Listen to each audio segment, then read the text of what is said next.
intestinos inflamados. Sí. Como tal vez va a tener diarrea o algo, quién sabe qué tiene. El estómago tiene un poquito de alimento.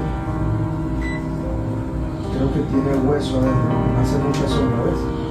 Sí. No debería ser el alimento una sombra tan oscura. Debería comer buen huesito. Hígado normal. Estamos del lado izquierdo. Eso no es un intestino. Entonces a veces puede ser por tema de desnutrición, si la albúmina está baja. O sea, hay que terminar el estudio completo. Pero si tiene un poquito de líquido libre en el abdomen. No sé si es sangre, no sé si es otra cosa, pero sí hay líquido libre.